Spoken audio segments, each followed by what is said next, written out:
Hey YNR fans! Waving hand, welcome to YNR Trends, your go-to spot for the juiciest Young and the Restless updates, shocking spoilers, and all the drama you can't stop talking about. From surprise returns to scandalous twists, we break it all down for you, every day. So grab your coffee, hit that subscribe button, and let's dive right into Genoa City's hottest gossip. According to Wednesday, August 27, spoilers for The Young and the Restless, Nate Hastings is having second thoughts, and Nick Newman is about to have an ex-crisis. Let's discuss the drama that is ahead in Genoa City, since Lily Winters will also discover that she cannot get rid of Kane Ashby and all of their shared memories. Nate will reflect on everything and worry that he made a mistake now that Audra Charles has left him rather than come truthful. Nate will confess to Devin Winters as he considers his relationship with Audra and how it ended. It is impossible for Nate to be certain that Audra is lying about what transpired with Kyle Abbott. Nate might therefore feel pressured to make amends with Audra. Devin will most likely advise Nate to follow his instincts and to quit doubting himself at this point. Nevertheless, Nate's intense love for Audra might persuade him that there is hope for this. She will also struggle with her affections for Kane over with Lily. On Wednesday's YNR episode, Lily will find herself thinking back on their past together, despite her best attempts to move on from Kane. There were undoubtedly difficult moments in Lily and Kane's relationship, but they were once much in love. Lily won't be able to deny how much she misses their past together when she remembers her past with Kane, which will include some bittersweet recollections. Meanwhile, it appears that Nick will be confronted by Phyllis Summers regarding Victor Newman's blackmail. Phyllis is upset that Victor has power over Kane's head now and might lash out at Nick as a result. Given that he still needs Phyllis's assistance with the Kane alliance, Nick will attempt to mend fences with her during Wednesday's show. Naturally, Kane's unexpected desire to abandon his entire plan will present Phyllis with far more pressing concerns. Phyllis will have to persuade Kane that his schemes for dominating Genoa City are the best course of action. According to previews for The Young and the Restless, Phyllis might assist Kane in updating his perspective. Stay tuned for more details on what's coming up on YNR. Phyllis had never held back while speaking, and today was no exception. In the dimly lit tavern, she leaned across the table, her fierce look piercing Kane as her red hair framed her face. Phyllis wasn't going to let Kane off the hook, so he tried to turn his head away and swirled his drink as though the amber liquid may reveal things he didn't want to face. Too many men had crumbled under strain, too many people had waited for life to provide solutions rather than acting, and Kane was about to become one of them. She continued, "You need to man up," in a low, strong voice that hit him like a punch with every phrase. "Stop hiding, quit apologizing, and go on the march. Yes, you have been dealt a harsh hand, but now is not the time to mope. It's time to show that you're more resilient than people realize." Kane glanced at her, his jaw tensing as he struggled to decide whether to feel thankful, ashamed, or angry. Like a razor cutting silk, Phyllis had a way of ripping through layers of pride and denial, leaving Kane feeling vulnerable at that precise time. She wasn't mistaken, he had been thinking about the same issues for weeks, reliving his blunders, practicing hypothetical scenarios, and losing himself in the agony of decisions he couldn't change. Lily's absence tormented him, Damien's shadow continued to follow him, and Genoa City wasn't exactly a forgiving place for a guy attempting to repair his reputation. But Kane's crippling worry of what would happen next, the fear of committing the same mistake twice, was what tormented him the most. He had devoted so much time to trying to influence every possible outcome, only to see it all go awry. In frustration, Kane's Australian accent thickened as he whispered, "You don't get it. It's not that easy. I could lose everything again with just one wrong step." Phyllis smirked and shook her head with the amusement and contempt she was known for. "Kane, there's bad news, you've already lost everything. The question is, will you get up, march ahead, and take it, or will you just sit here and wait for someone to return it?" Particularly from Phyllis, who had a reputation for destroying lives and reconstructing them in her own chaotic manner, Kane wasn't used to getting dressed down like this. He was about to lash out at her, reminding her of all the scandals and betrayals she had committed, but he restrained himself. Her remarks had a raw, unwavering quality that spoke to the fire he had been trying to put out deep within of him. She wasn't just lecturing him, rather, she was pushing him in the same manner that she frequently pushed herself, not letting fear control her actions. In an attempt to control his temper, he sat back in his chair and let out a slow exhale. He understood in his heart that Phyllis was addressing the part of him that still desired to fight, but he still wanted to dispute and defend himself. No matter how much the world believed he was done, there remained that part of him that wasn't prepared to give up. At last, Kane's tone became crisper but still laced with despondency. "You act like marching forward is some kind of magic solution," he remarked. "However, you have no idea what it's like to feel like you're only one step away from passing out." Phyllis's gaze softened just enough to show him that she wasn't entirely indifferent to his suffering. "One step away from making another mistake that ruins not just your life but the lives of the people you love." Then she stood up straight, her stance authoritative. "Kane, don't act as though I'm unaware of my mistakes. You can't even count how much I've made. I've lost my path more times than I'd like to acknowledge, damaged relationships I needed, and harmed people I vowed to protect. The difference is that I don't stay depressed. I march. I march even when I have no idea where I'm heading, since the alternative is to slowly die of self-pity. And believe me, Kane, that's a more terrible death than anything Damien or anybody else could give you." He couldn't avoid the sting of her words, which struck him like a slap. With his fists clenched, Kane gazed at the table, his reflection warped in the polished surface. He recalled the evenings he had spent gazing at hotel ceilings, pondering how it had all come to pass. He recalled his children's features, the way Lily used to gaze at him prior to the trust being broken, and the weight of all the falsehoods he had told himself in order to get by. He had been wallowing, allowing regret and anxiety to shackle him like chains, and Phyllis was correct about that. Here she was, insisting that he stand not only physically but also spiritually and emotionally. It was more about whether he had the courage to keep going in face of the danger than it was about whether he would fail again. They were silent for a while before Kane eventually spoke in a low, almost hesitant voice. "What if I march and lose once more? What if I fight and nothing changes?"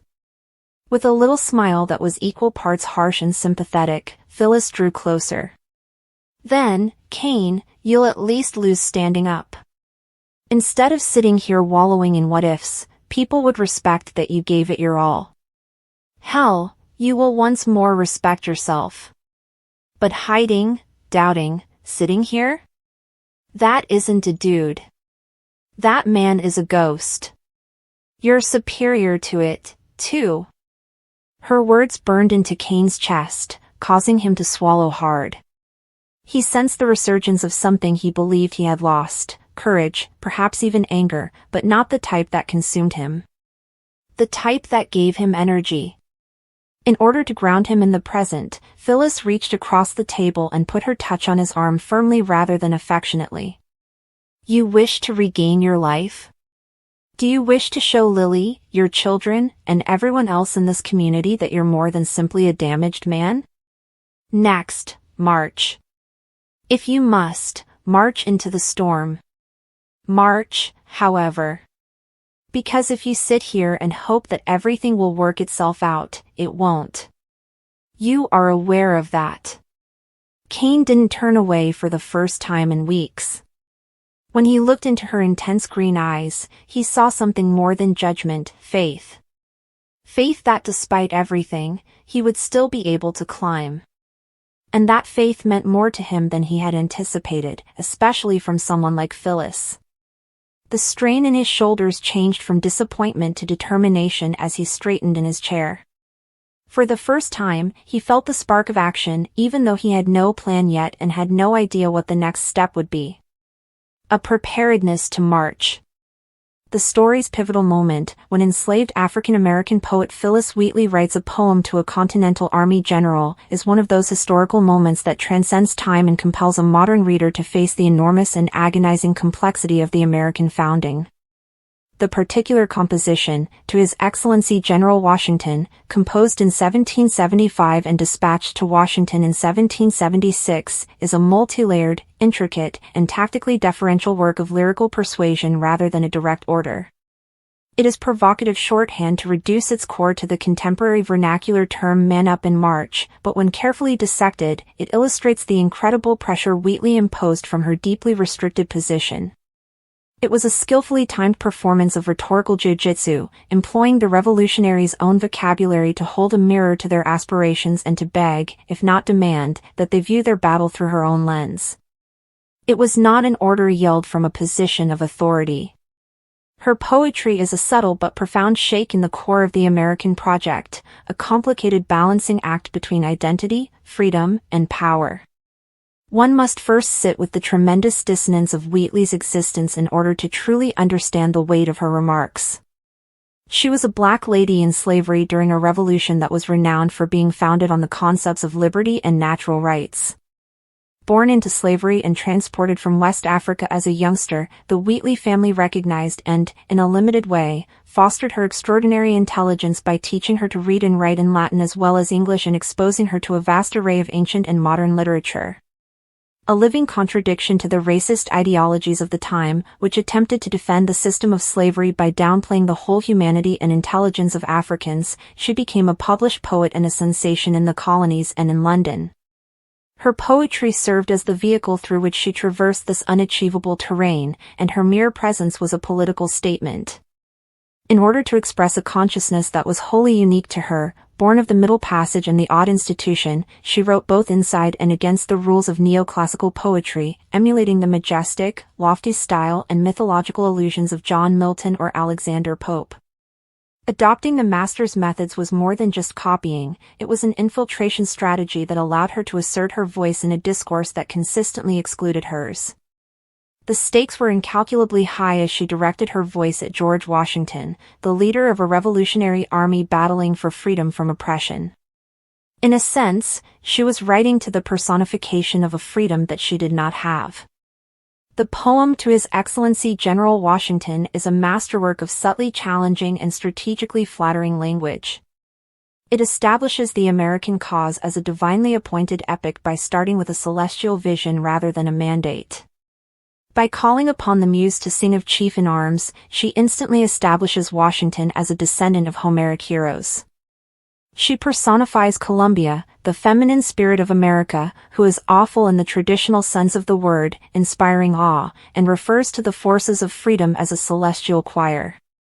For an educated commander like Washington, the language is replete with images of divine right and classical republicanism, which would have been quite familiar and consoling. She provides the beautiful, legendary framing that he and his cause had hoped for. This was crucial. Wheatley was unable to start with a direct confrontation. She needed to first prove her support for the American cause, her command of its intellectual terminology, and her ability to be a perceptive and sympathetic critic. She elevates him to the pinnacle of classical status. But Wheatley's work starts as soon as this pedestal is built. She actively constructs the poem's narrative of struggle, making it more than just panegyric. She describes Washington's hand as guided by the goddess of freedom, but she also graphically portrays the atrocities of the war. By referring to winds and waves in battle, fields of death, and the fury of the enemy, she not only identifies with the ideal of liberty but also with the harsh, painful reality of its struggle. In describing how Columbia's scenes of glorious toils I write, she participates in the communal we. This is an important identification. She subtly claims a stake in the outcome of the national battle by enlisting herself in it. How can she be denied its advantages if she is able to write about its magnificent labors, sense its dangers, and sense its promise?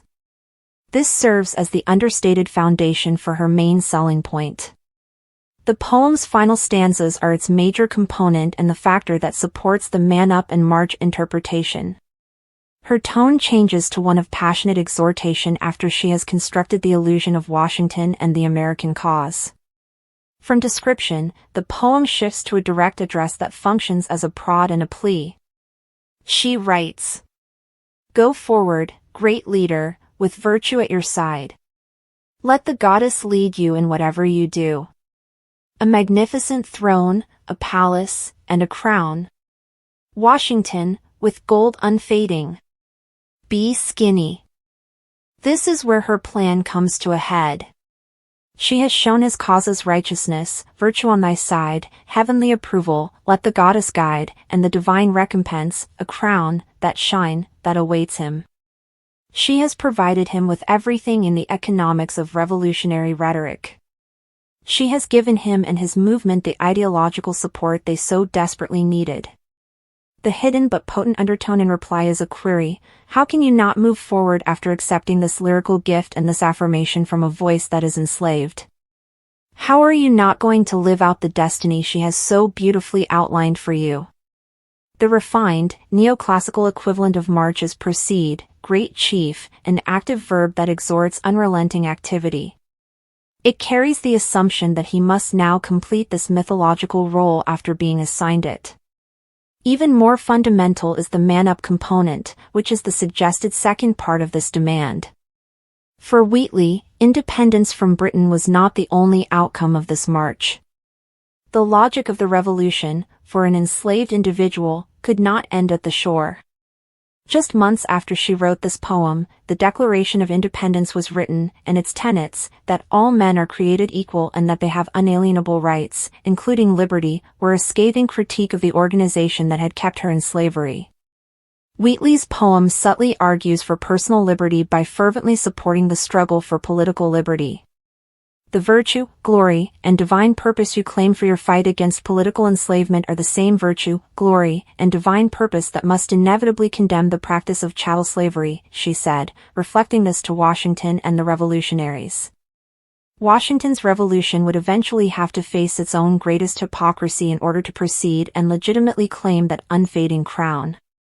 She was telling him to be the man and the hero she had poetically wished him to be, to have the courage of his professed beliefs, in the most tactful and creative way imaginable. She was challenging him to fulfill the legend. This intricate transaction is completed by Washington's telling response to the poem. He didn't brush it off.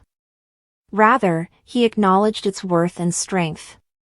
However undeserving I may be of such encomium and panegyric, the style and manner exhibit a striking proof of your great poetical talents. He replied to Wheatley in February 1776, thanking her for her elegant lines. He then invited her to visit him at his headquarters in Cambridge, if she happened to be in the area. This recognition was astounding. Despite the tumult of battle, the Continental Army's commander-in-chief made the time to personally address an enslaved lady and commend her efforts. He knew that her approval was important. As a renowned scholar and enslaved individual, her speech gave the revolutionary cause a strong moral authority. It assisted in refuting British propaganda that made fun of colonists for demanding freedom while enslaved. Perhaps cynically, Washington was using her symbolism to further his agenda by adopting her poetry. But by doing this, he was also recognizing her as a political player whose viewpoint mattered. The deal was mutual. She offered legitimacy to his military and political battle, and he offered, in return, a recognition of her humanity and intellect that was brutally denied by the laws of the state. It was a brief, brittle, but genuine period of political participation across racial and social divides. However, the sad limitations of Wheatley's rhetorical success are shown by the exchange's long-term effects. Naturally, Washington moved forward. He fought, marched, and prevailed. The United States became an independent nation. However, Wheatley's imagined crown remained tainted. The revolution did not abolish slavery, rather, the new Constitution enhanced and codified it in many ways. Even though she would be freed later in 1778, Wheatley herself did not have a successful life in the new country. Her literary legacy was mostly lost until the 20th century, and she passed away in poverty and obscurity in 1784. She contributed to the mythologization of George Washington, who went back to his plantation and his hundreds of slaves. Later in life, he would privately voice his concerns about slavery and eventually free his slaves in his will, but he would not utilize his enormous national prominence as the nation's father to spearhead a national campaign against the practice. A republic had been established as a result of the Revolution, but it was based on a fundamental contradiction that would smolder for another 80 years until breaking out in civil war. Thus, to examine Phyllis Wheatley's speech to George Washington is to examine a moment of both great sadness and great hope. Her poetry was a masterful political gesture, a use of art to intervene rather than to retreat. Not out of conceit but out of a desperate investment, she told Kane to man up and march. In the most literal meaning of the word, she had a stake in the outcome. Because that complexity was crucial to her survival and her quest for justice, her command was interwoven with layers of acclaim, classical allusion, and strategic identification. She couldn't afford to be direct. She created a moment of unavoidable moral pressure by skillfully reflecting the revolution's own principles back upon itself. She managed to get the great general to personally acknowledge her, which was a small fracture in the wall of oppression. However, her bigger, implicit demand for a really universal freedom ultimately failed, exposing the systemic injustice's obstinate endurance. In addition to serving as a poignant reminder that such speech, no matter how tasteful or flawless, is frequently met with insufficient responses, her narrative is a monument to the strength of the voiceless to speak truth to power.